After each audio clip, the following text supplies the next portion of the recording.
Jeremy Corbyn slammed for opposition to reform of out-of-date electoral system. Labour is expected to vote against changes that would equalise constituencies in a slimmed-down parliament to 600 MPs. The news comes as analysis has revealed that 27 million voters are being underrepresented by their MPs because they live in constituencies where the MP has a higher than average number of constituents, making it harder for each voter to make their voice count. With most larger constituencies being in Tory voting areas, it has been claimed that the current system is biased against the Conservatives. Under the current system, the average Tory MP has 74,500 constituents compared to average Labour MP who has 70,500 voters. The changes would mean that the average electorate for a Tory seat in a 600-seat parliament would be 74,600 and 74,900 for a Labour seat. Jeremy Corbyn's own Islington North constituency is also among the 50 constituencies that would be abolished by the proposed reforms, meaning that he would have to fight for another seat at the next election if the changes go through. Chris Skidmore, the Minister for the Constitution, has accused Jeremy Corbyn of political opportunism for trying to block reforms.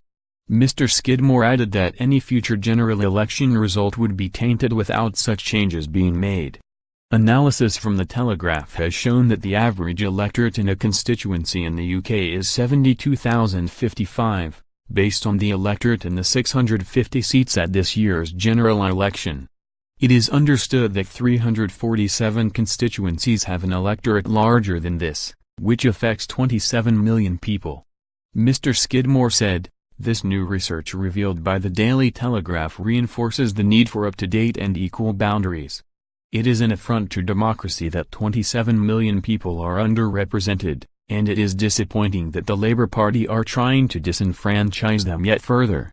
Without a boundary review, the constituencies at the next election would be based on electorate data from 2000, making these the most out-of-date boundaries since the modern system was established by Herbert Morrison during the Second World War. Labour MP Afzal Khan has introduced a private member's bill to Parliament which proposes that the boundaries are changed without the number of MPs being reduced. Mr. Khan has argued that his bill will resolve the dispute over parliamentary constituency boundaries.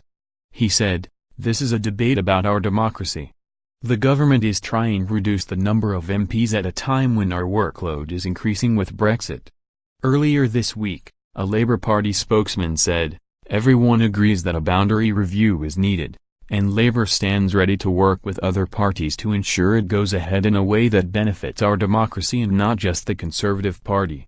Labour supports a review which will benefit our democracy and representation of all communities, based on the most up-to-date register, but the Tories only seem interested in their own political advantage. The Independent Boundary Commissions for England, Scotland, Wales and Northern Ireland is expected in September bring forward their proposals to Parliament to update constituency boundaries for the next general election.